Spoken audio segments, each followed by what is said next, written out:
가 있을 줄 믿습니다. 전할 말씀의 제목은 무엇을 지키기 위한 인내인가입니다. 남자가 자라서 한 가정을 이루게 되면 사회로 나가게 됩니다. 일을 하면서 열심히 일을 하면서 온갖 어려움을 당하죠. 집에 돌아가서 아내에게, 가족들에게 말할 수 없을 정도로 사회에서 고생을 합니다. 왜 고생하는가 하면 가정을 지키기 위해서, 한 가정으로서, 또 행복한 가정을 위해서 이 남자는 정말 그 열심을 다하고 있는 거죠. 그렇게도 싸움을 잘하던 사람이 싸움하지 않고, 또 그렇게도 욕을 잘하던 사람이 욕을 하지 않습니다. 왜냐하면 인내하며 한 가정을 지키기 위해서이죠. 우리는 어떨까요? 우리 교회는 우리는 지킬 게 뭐가 있습니까? 흔히들 신앙을 지켜야 한다고 합니다. 그러면 신앙은 무엇입니까? 여기 바울이 말하는 신앙은 5장 1절에서 이렇게 얘기합니다. 함께 읽겠습니다. 시작. 그러므로 우리가 믿음으로 의롭다 하심을 받았으니 우리 주 예수 그리스도로 말미암아 하나님과 화평을 누리자. 아멘. 예수님으로 말미암아 하나님하고 우리하고 관계가 회복된 거예요. 이게 바로 우리가 지켜야 할 신앙입니다. 우리가 하나님을 만났다는 거죠. 이거 정말 귀한 신앙인 거예요. 하나님을 만났다는 거. 하나님을 만나서 예수님을 믿게 되었다는 것은 이제부터 주체는 내가 아니라는 겁니다. 왜냐하면 우리가 하나님을 믿고 예수님을 믿었다는 것은 우리 능력으로 예수님을 믿었다는 게 아니라 우리가 아무것도 알 수 없을 때 하나님이 먼저 은혜를 주셨기 때문에 그렇습니다. 하나님께 은혜를 받아야지 예수님을 믿을 수가 있는 거예요. 내 능력이 아니라서. 그래서 그제서야 은혜 받은 사람은 예수 그리스도께서 얼마나 귀한 가치로 이 땅에 오셨는지 알게 되는 거예요. 얼마나 귀한 분이신가. 그전에 믿음 없을 때는 아무리 교회에서 예수님 사랑해요, 예수님이 귀합니다, 정말 하나님이 위대하신 분이십니다, 귀에 못이 박히도록 들어도 모릅니다. 예수님의 가치에 대해서, 하나님의 가치에 대해서. 근데 은혜 제대로 받고 믿음 있는 사람은 그 가치에 대해서 알게 되죠. 가치가 귀한 줄 알면 어떻게 합니까? 귀한 것은 지킵니다. 이것을 귀하니까.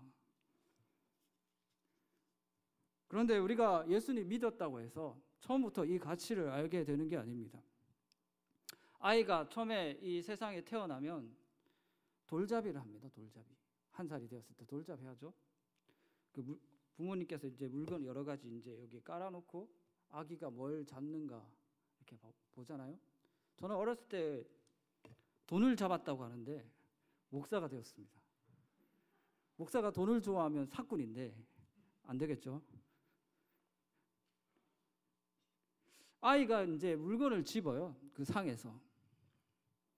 그 상을 짚고 이제 돈을 만지작거리거나 실을 만지작거리거나 연필을 만지작거려요. 그러면 그 아이가 그거에 대한 가치를 알까요? 모릅니다. 10만 원이고 100만 원이고 그냥 집어 던져요. 이 가치에 대해서 모르니까. 근데 사람이 살다가, 인생을 살다가 황혼기에 접어들면 이제 과거로 돌아보고 인생의 가치가, 인생에서 뭐가 정말 중요한 가치인지 그제서야 어렴풋이 깨닫게 됩니다. 우리 그리스도인도 비슷한데 완전 똑같지는 않습니다.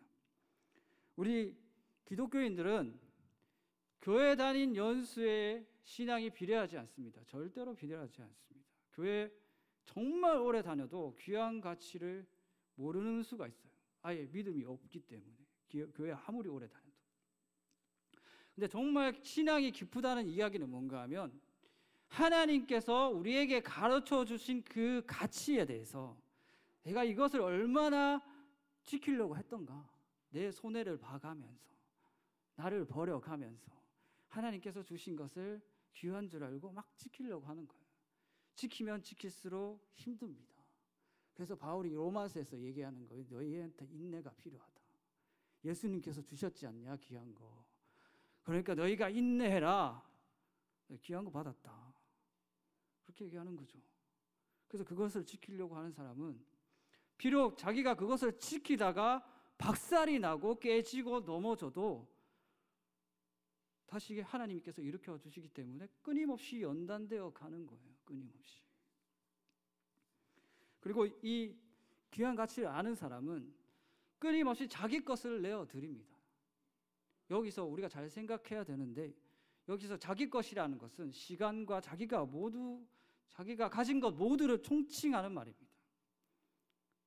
그런데 잘 생각하셔야 하는 게, 하나님이 가지고 계신 것은 우리가 무엇을 가졌던 것 간에, 우리가 무엇을 드렸던 것 간에 하나님의 가진 거에 비해서 우리는 비교할 수가 없어요. 무조건 하나님이 가진 것이 다 좋은 거예요. 그런데 우리가 하나님께 드려야 한다는 건 무슨 뜻인가 하면, 우리가 가진 것 때문에 하나님께서 좋은 것을 주시려고 할 때 우리가 그것을 거부하는 수가 있습니다. 마치 아기처럼. 아기가 귀한 게 뭔지 압니까? 몰라요.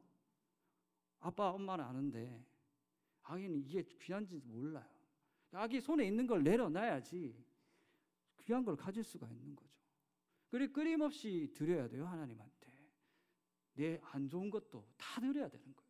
제일 중요한 게 바로 생각입니다. 생각. 내 생각도 다 드려야 하는 거죠. 그래야지 하나님의 좋은 것을 받을 수가 있어요. 예수님이 부자 청년한테 얘기했죠. 네가 가진 거 다 나눠주고 나를 따라와라. 부자 청년이 곰곰이 생각해 보니까 여태껏 자기가 살아오면서 쌓아온 것들을 비교해 보니까 예수님이 말하는 그 가치보다 내가 쌓아온 것이 더 귀한 거예요. 그래서 등을 돌리잖아요. 그래서 부자가 낙타가 바늘구멍 들어가는 것보다 천국 가는 게 더 어렵다고 하잖아요. 왠지 아십니까? 자기가 쌓아온 생각과 재산과 경험과 업적 때문에 못 가는 거예요. 그게 더 중요하니까. 그것 때문에 이때까지 내가 인정받고 살았는데, 사람들한테. 그거 다 버리라 하니까 안 되는 거죠.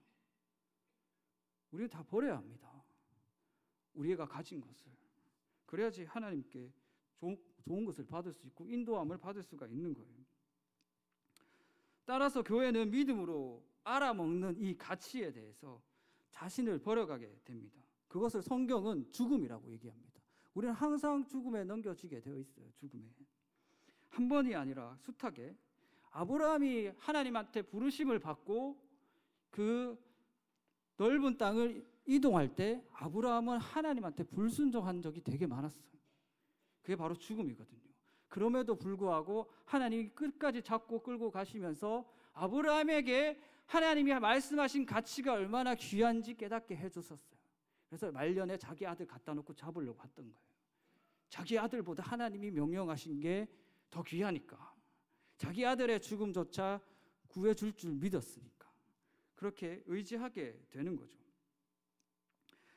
아브라함에게 하나님이 말씀하셨어요. 여러분 생각을 해보세요. 아브라함에게 하나님 말씀이 들어왔어요. 아브라함한테 믿음이 있었으니까. 우리도 똑같습니다. 우리에게 믿음이 있다면 하나님의 말씀이 들어오게 돼 있어요. 하나님의 말씀이. 다른 나라 말이 아니고 하나님이 하신 말씀입니다. 하나님 말씀이 들어오게 돼 있어요. 하나님의 말씀은 성경에 쓰여져 있듯이 어떤 지시하는 방향이 있고 어떤 것을 규정하는 말씀이 있어요.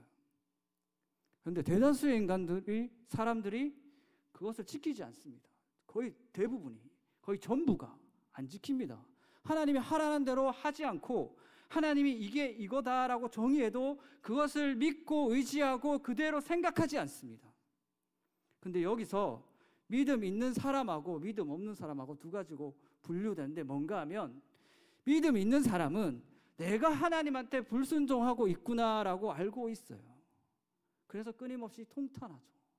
내가 하나님 말을 안 듣으니까. 하나님 죄송합니다. 나도 내가 어쩔 수가 없어요. 나 좀 순종하게 해주십시오. 하나님 말씀 그렇게 귀한데 내가 못 알아먹고 있습니다. 그렇게 자기가 하나님 말씀 어기는지 알고 있어요. 그런데 믿음 없는 사람은 아무 상관이 없습니다. 하나님 말씀이 이렇다라고 규정을 해도 받아들이지 않아요. 나하고 아무 상관이 없어요. 그건 네 생각이고 이렇게 생각합니다. 여기 쓰여져 있더라도 이 성경에 쓰여져 있는 하나님의 말씀을 받아들이지 않아요. 이거는 무서운 겁니다. 이미 심판 속에 있는 거예요. 이미 심판 속에. 말씀이 안 들어온다는 거는.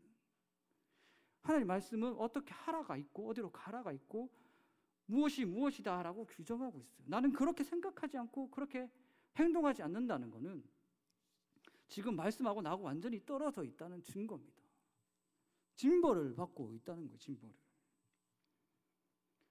스데반이 돌 맞을 때 그 앞에 바울이 있었어요. 바울은 자기가 하나님을 정말 잘 섬기고 있다고 생각했습니다. 교회를 박살내고 하나님을 따르는 집사를 죽이고 있음에도 불구하고 자기는 일말의 죄책감이 없었고 잘하고 있는 줄 알았어요. 왜 그런 줄 아십니까? 하나님 말씀하고 떨어져 있었기 때문에, 하나님 은혜 안에 없었기 때문에, 믿음이 없었기 때문에 자기 생각 그대로 믿고 그것이 정답이라고 생각하고 옳다고 여겼어요. 일말의 죄책감이 안 들었어요. 사람이 죽어가는데 앞에서. 그런데 믿음 있는 사람은 어떻게 얘기합니까? 죽어가면서. 스데반 집사님도 그랬고 예수님도 그랬습니다. 우리 말씀 한번 보겠습니다. 누가복음 23장 34절 앞에 보시면 있습니다. 제가 읽어드리도록 하겠습니다. 이에 예수께서 이르시되 아버지 저들을 사하여 주옵소서. 자기들이 하는 것을 알지 못함이니이다 하시더라. 그들이 그의 옷을 나눠 제비 뽑을세. 예수님이 돌아가시면서 하신 말씀이죠. 이거 스데반 집사님도 비슷하게 얘기하셨어요. 저들이 무슨 짓을 불쌍히 여겨달라고. 믿음이 있다는 것은 이 세상이 어떻게 흘러가고 지금 사람들이 하나님 앞에서 무슨 짓을 하고 있는지 보인다는 거예요. 보인다는 거. 그래서 스데반 집사님이 그렇게 얘기한 거예요. 죽어가면서 저들이 무슨 짓을 하는지 불쌍히 여겨달라고. 예수님도 그렇게 얘기하셨죠. 저들을 불쌍히 여겨달라고. 무슨 짓을 하고 있는지 모릅니다. 그 말씀 끝에 뭐라고 쓰여져 있습니까? 그들이 그의 옷을 나눠 제비 뽑을세라고 적혀있죠. 저기 예수님이 돌아가시는데 십자가에서 예수님보다 예수님이 입었던 옷의 가치가 더 귀한 거예요. 이게 죽은 자들의 특징입니다. 예수님은 바라보지 않고 그 밑에 바닥에 떨어져 있는 옷 갖고 서로 갖고 가겠다고 서로 싸우고 있는 거예요. 계산하고 옷 가지고. 저게 무슨 얼마나 한다고 예수님에 비교하면. 이게 잘못된 거죠. 죄에 뒤집어 써가지고 지금 뭐가 중요한지 잘 모르는 거예요. 어떤 가치가 중요한지. 여러분, 진리라고 하는 것은 그 어떤 것에도 영향받지 않는 가장 정확한 메시지입니다. 누구의 생각도 더하지 않고 오로지 하나님이 하신 말씀이니까 누구의 생각도 더하지 않고 역사가 흘러도 아무리 역사가 흘러도 이 진리는 변하지 않습니다. 그래서 우리가 진리를 붙잡아야 되는 거예요. 사단 마귀한테 안 쏘으려면, 내 생각에 안 쏘으려면 우리가 어떤 일을 하잖아요. 내 머릿속에는 가장 합리적인 생각이라고 떠올라 있어요. 바울도 여기 스데반 집사님한테 돌 던지면서 머릿속에 그 생각을 하고 있었어요. 가장 합리적이다. 왜냐하면 진리를 붙들지 않았기 때문에. 저 지난 시간에 말씀드렸지만 좀비는 죽어도 자기가 죽었는지 모릅니다. 자기 하고 싶은 대로 하지. 식구도 못 알아보고 사랑하는 사람도 못 알아보고 계속 물어 뜯으려고만 하지. 그리고 좀비는 자기가 죽고 살고가 없어요. 이미 다 죽은 상태라서. 그래서 내가 정한 기준에 따라서 행동합니다. 내가 하고 싶은 대로. 성경이 뭐라고 얘기하든지 간에 아무 상관이 없어요. 나하고. 이게 좀비예요. 좀비. 그런 사람한테 환난은 없어요. 좀비한테 환난은 없습니다. 이미 죽었기 때문에. 그런데 환난은 예수님 믿고 산 사람한테만 환난이 있어요. 왜냐하면 그 주님께서 주신 귀한 것을 세상이 가만두지 않으니까. 이거 떨어뜨리게 하려고. 이거 떨어뜨리게 하려고. 끊임없이 흔들죠. 환난을 말씀을 풀면 고난, 고통, 근심, 괴로움으로 해석이 됩니다. 이 고통을 이해하려면 여러분 그 장면을 떠올리시면 돼요. 예수님이 십자가 지고 골고다 언덕 올라갈 때 사람들이 주변에 쫙 둘러쌌죠. 예수님을 조롱했습니다. 그리고 로마 병사가 쳤죠. 채찍으로. 그런데 예수님은 어떻게 하죠? 십자가 지고 계속 가요. 언덕으로. 계속 갑니다. 왜냐? 하나님의 뜻이 거기에 있었기 때문에. 세상이 날 뭐라고 하든지 간에 세상이 날 아무리 조롱하고 방해하고 박해하고 고통을 줘도 하나님이 저기 가라고 했으니까 가는 거예요. 내가 고통당하더라도. 왜냐? 하나님이 말씀하신 그게 더 가치가 있으니까. 그 예수님이 보여주신 겁니다. 예수님이 귀한 거 들고 가는 거죠. 예수님한테 환난이 왔어요. 환난이. 그리고 죽으셨잖아요. 십자가에서. 우리도 똑같습니다. 하나님 말씀 붙잡고 살잖아요. 그러면 세상에 맞아 죽게 되어 있어요. 우리는 죽어야 돼요. 이 고통과 죽음을 경험하지 못했다면 여러분이 말씀대로 삶이 아니라는 증거입니다. 하나님 말씀대로 살면 죽게 되어 있어요. 세상이 가만두지 않습니다. 박해하고 괴롭게 합니다. 세상의 뜻이 아니니까.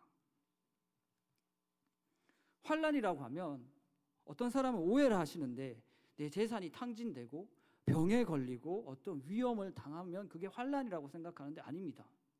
하나님 말씀에 가지고 방향대로 갔을 때 당하는 어려움을 환난이라고 얘기하죠. 환난. 이렇게 생각하시면 돼요. 하나님의 뜻이 중요한 사람은 하나님의 뜻을 흔들려고 하는 그 방해하는 요소 때문에 흔들리는 게 환난이고, 내가 가진 거, 돈 같은 거, 재산이 중요한 사람은 내 재산을 뺏어가는 게 환난입니다. 무슨 뜻인가 알겠죠? 그래서 성경이 말하는 환난은 그리스도인이 그리스도인답지 못하게 하는 것을 환난이라고 하는 거예요. 환난. 신앙을 떨어뜨리려고 하는 거. 초대교회 때 로마에 라우렌티우스라는 집사님이 계셨어요. 담임 목사님이 잡혀갔어요. 로마 병사들한테. 꽤나 큰 교회였어요. 큰 교회였어요.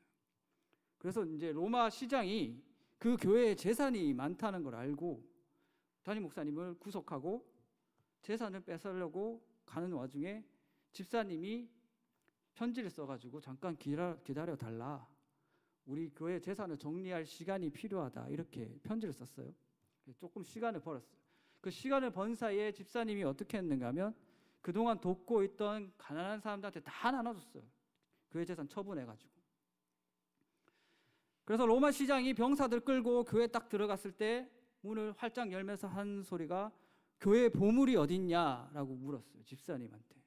그때 집사님이 교회 보물이라고 보여준 게 뭔가 하면 가난한 사람들, 병자들, 문둥병자들, 어려운 사람들, 고아들, 이런 사람들 보여줬습니다.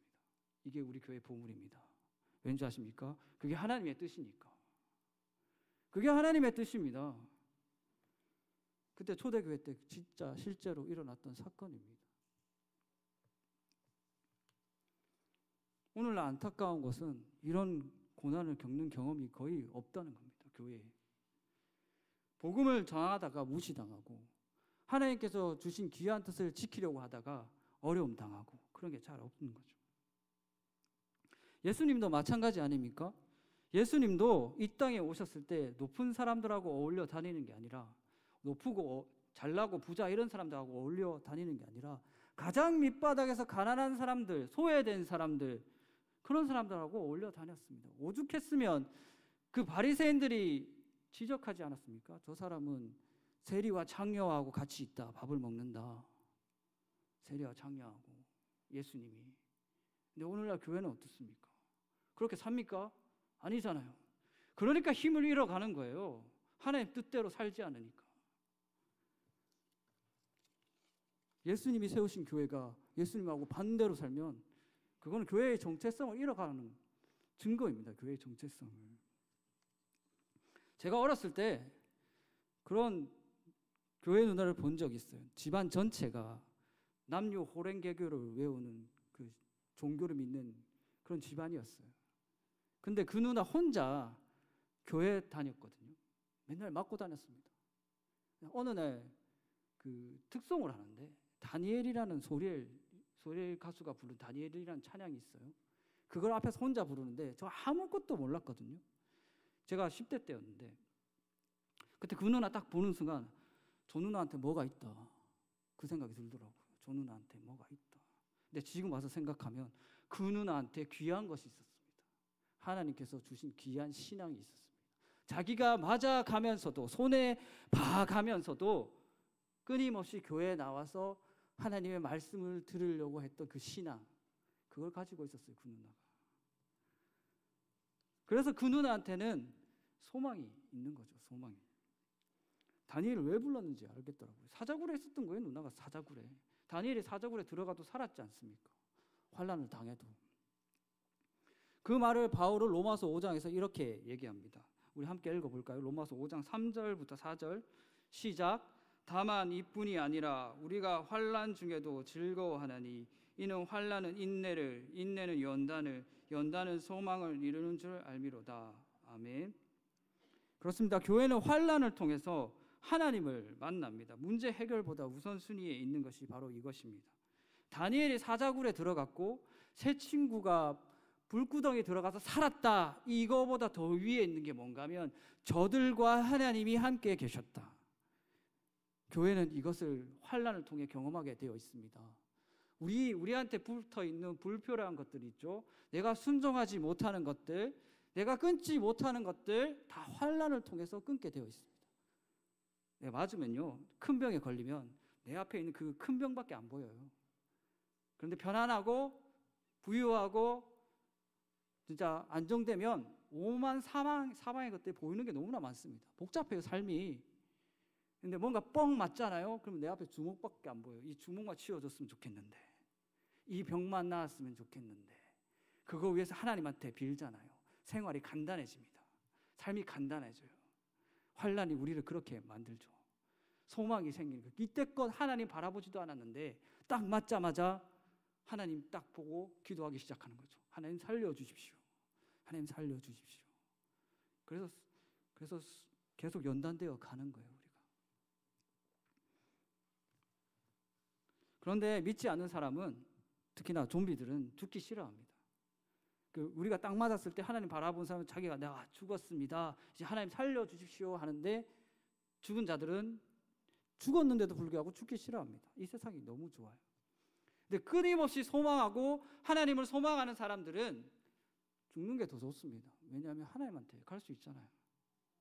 더 이상 이 땅에 고통이 안 당해도 되잖아요. 더 이상 계산 안 해도 되잖아요. 비교 안 해도 되고.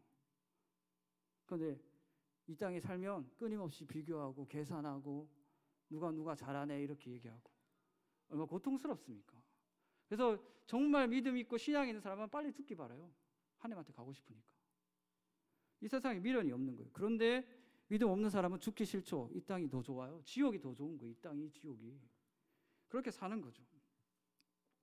교회가 가는 곳에는 하나님이 계십니다. 여러분 인내를 생각할 때 내가 여기 있고 인내가 있고 여기 목적이 있어야 돼요. 무슨 말인가 알겠죠? 내가 지금 여기서 열심을 내고 있고 인내하는 이유가 뭐가 있는가? 여기 끝에 이거에 대해서 객관적으로 바라볼 줄 알아야 돼요. 내가 지금 뭐 때문에 여기서 인내하고 있는가? 내가 뭐 때문에 여기서 열심을 내고 있는가? 여러분 헌신하고 봉사할 때도 마찬가지입니다. 뭐 때문에 내가 지금 헌신하고 봉사하려고 하는가? 내 시간 쪼개가면서 하나님께 드려가면서 이 끝에 뭐가 있어야 됩니까? 하나님 계셔야 합니다. 하나님. 딴 게 있으면 안 돼요. 딴 게.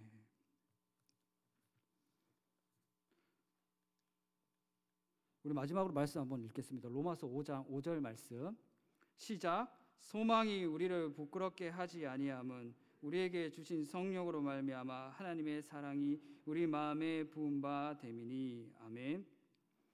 우리가 하나님과 같이 살면서 우리는 늘상 하나님을 대적합니다.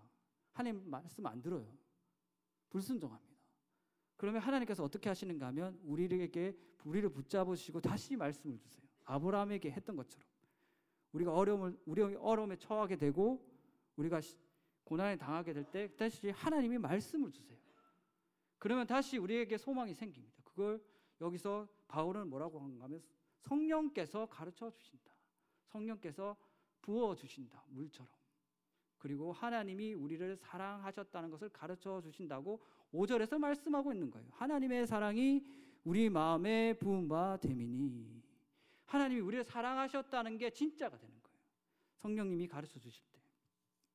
그것 때문에 붙잡고 가는 거죠. 여러분 인내하면 가장 많이 떠오르는 말씀이 뭔가 하면 욥기입니다. 욥기. 여러분 욥은 정말 의인이었잖아요. 정말 하나님을 섬기는 사람. 자식들이 하나님한테 불경건할까 봐 자식들을 위해서도 기도하는 사람. 그런데 재산 완전히 다 날아가고 자식들 죽고 환난을 당합니다. 그때 욥의 행동을 보십시오. 욥이 인내하는 것보다 인내하다가 자기 몸을 긁어요. 그러면 이제 그 아내가 그렇게 얘기하죠. 너의 하나님을, 너 그렇게 만든 하나님을 저주하고 확 죽어라. 그렇게 얘기하죠. 그때 욥은 어떻게 했는가 아십니까? 하나님 원망 안 했습니다. 하나님 너무 고통스러워서 죽기를 바랬지. 그런데 그 아내가 하는 말 중에 뭐가 밑에 깔려 있는가 하면, 너를 그렇게 만들고 네가 갖고 있던 재산과 자녀를 다 날리게 가만두신 하나님을 원망하라. 그렇게 그게 깔려 있는 거예요. 그 말씀 밑에. 근데 욥은 그렇게 원망하지 않았죠. 우리가 이 말씀을 잘 봐야 합니다. 욥의 인내보다 더 중요하게 바라봐야 하는 건 뭔가 하면, 욥이 그 인내와 고난을 통해서 얻은 게 뭔가? 욥이 바로 하나님의 사람이라는 걸 확증받았다는 거예요. 욥이 그 인내를 통해서 네가 누구의 사람인가? 네가 누구의 사람인가? 우리도 마찬가지입니다. 우리도. 그래서 교회 공동체적 관점에서도 인내가 중요합니다. 우리가 어떤 모습의 교회가 될 것인가? 교회가 있고 인내가 있어. 인내를 통과하게 되면 어떤 교회를 이루어가게 될 건가? 그걸 여러분 머릿속에 떠올려 보십시오. 그게 성경적 관점인지 아니면 세상적 관점인지. 세상적 관점의 교회는 아무 소용이 없어요. 아무 힘도 없어요. 건물 아무리 높고 재정 아무리 넘쳐나도 아무런 소용이 없어요. 순식간에 마릅니다. 순식간에 사람들 다 없어져요. 왜냐하면 성도는 하나님을 보러 왔기 때문에. 돈을 아무리 갖다 쌓아줘도 위로가 되지 않아요. 교회라고 말할 수 없는 겁니다. 예수님이 그렇게 말씀하셨잖아요. 내 집은 만민이 기도하는 집이다. 이곳을 장사하는 곳으로 만들지 말라. 그러니까 안 들었죠. 그러니까 예수님이 뭐라고 하셨습니까? 돌 위에 돌 하나도 남지 않게 할 것이다. 지금 그대로 되었잖아요. 유럽부터 시작해서 미국 거쳐가지고 지금 우리나라에 와 있어요. 우리나라가 앞으로 10년 내에 20년 내에 닥치게 될 운명입니다. 교회가 하지 말라는 것도 반복해가지고 건물만 계속 높이 올렸죠. 하나님의 말씀을 묵상하고 하나님 뜻대로 행하지는 않고 내 마음대로. 그럼 돌 위에 돌 하나도 남지 않게 될 겁니다. 진짜로. 다 유럽이 우리한테 보여줬고 미국이 보여줬어요. 그럼 우리는 그렇게 되지 않으려면 어떻게 하느냐? 교회가 뭔지, 우리가 무엇 때문에 열심을 내고 있고 무엇 때문에 인내하고 있는지 다시 성경에서 돌아가서 알아야 되는 거예요. 하나님이 뭐라고 말씀하시는지, 하나님이 어디로 가라고 하는지, 뭐라고 규정을 하는지. 믿음 있는 사람은 들을 귀가 있잖아요. 보이는 눈이 있잖아요. 볼 수 있잖아요. 그렇게 가야 하는 거죠. 또 우리 환난은 외부에 있는 환난뿐만 아니라 내부에도 있습니다. 사람마다 이 환난을 통해서 내는 게 있어요. 여러분 그 호두 있잖아요. 호두를 까다 보면 망치로 까잖아요. 까서 안에 알맹이가 있으면 먹고 없으면 버리잖아요. 없다는 건 뭐죠? 호두가 썩었다는 거예요. 다시 말해 성경적 관점에서는 하나님의 열매가 없다는 거예요. 환난을 통해서 막 받았는데 다 깨졌는데 아무것도 없다는 거죠. 그런 사람과 교회가 돼서는 안 되는 거죠. 또 이 귀한 가치를 가진 사람은 자기 속에 귀한 게 있으면 전달하게 되어 있습니다. 전달하게. 사람마다 메시지가 있어요. 저 사람 보면 딱 떠오르는 한 문장이 있어요. 한 문장이. 저 사람은 사랑하는 사람이다. 저 사람은 마음이 넓은 사람이다. 저 사람은 전도하는 사람이다. 저 사람은 온유한 사람이다. 이런 메시지가 있어요. 그런데 부정적인 메시지가 있죠. 저 사람을 보면 돈을 밝히는 사람이다. 저 사람은 계산적인 사람이다. 저 사람은 교만한 사람이다. 저 사람은 공감할 줄 모르는 사람이다. 어떻게 예수 믿는다고 할 수 있지? 여러분, 내가 입에서 말한다고 해서 그게 메시지가 아닙니다. 그 사람 서 있는 것 자체로 사람은 보자마자 저 사람이 어떤 사람이라고 머릿속에 이미 담고 있어요. 머릿속에. 그래서 우리 교인들이, 우리 그리스도인들이 어떻게 행동하고 생각하느냐가 정말 중요한 거예요. 교회가 전달하는 메시지가 그거라는 거예요. 저 사람 계산적인 사람이다. 계산적인. 복음의 값어치가 계산적입니까? 우리 계산할 수 없습니다. 하나님이 받은 은혜를. 우리가 하나님의 은혜를 계산할 수 없게 받았는데 우리는 계산하고 있다면 은혜를 잘못 받게 된 거죠. 말이 안 되는 거죠. 오늘날 교회가 많은 지탄을 받는 것은 세상이 하는 사랑과 섬김의 수준보다 우리가 더 낮기 때문입니다. 세상보다 못하는 거예요. 우리가 세상에 전달하는 메시지가 세상에서 하는 메시지보다 더 낮은 수준에 있다는 거예요. 그래서 지탄받는 거예요. 교회라면 최소한의 선을 지켜야 하는데 그것조차 되지 않으니 무슨 말을 한다고 한들 이 앞에서 아무리 사랑하고 섬겨야 합니다. 우리는 하나님의 자녀들입니다. 라고 선포한다고 한들 그게 무슨 진정성이 있겠습니까? 없지. 진짜 교회라면 내가 손해보더라도 하나님께 더 가까이 가기 위해서 내 생각을 버리고 내 성격을 버리고 이 성경대로 살아가고자 노력해야 되지 않겠습니까? 그런 사람한테는 이 성경의 말씀이 들어와서 저기 세상에 전달되게 돼 있어요. 내가 말하지 않더라도 저 사람은 자기를 낮추는 사람이구나. 아, 내가 교회 다니지 않는데 저 사람을 보면 예수님이 생각이 난다. 그렇게 되는 거죠. 그게 예수님께서 이 땅에 오셔가지고 우리한테 보여준 메시지 전달법입니다. 성육신, 인카네이션. 우리 교회가 그렇게 살아야 되는데 오늘날 전도하기 힘든 이유가 바로 그겁니다. 세상보다 못해요, 우리가. 그러니까 메시지 전달이 안 되는 거죠. 아무리 말로 얘기해도 가식적으로 들리는 거예요, 가식적으로. 그러니까 안 되는 거죠. 말씀 맺겠습니다. 여러분은 지금 무엇을 지키기 위해서, 무엇을 이루기 위해서 인내하고 열심을 내고 있습니까? 우리는 예수 그리스도로 인하여 구원받았고 하나님 나라를 소망하는 무리임을 잊지 말아야 할 것입니다. 말씀 따라 살려고 하는 인생에서 환난이 온다면 기뻐하십시오. 바르게 가고 있구나. 아, 내가 예수님 잘 믿고 있구나 라고 생각하면서 기뻐하십시오. 그때마다 하나님께서 응답하여 주시고 하나님께서 소망을 주실 줄 믿습니다. 우리 찬양하고 기도하도록 하겠습니다. 나 무엇과도 주님을. 이 앞에 악보가 있습니다. 네. 자, 나 무엇과도 주님을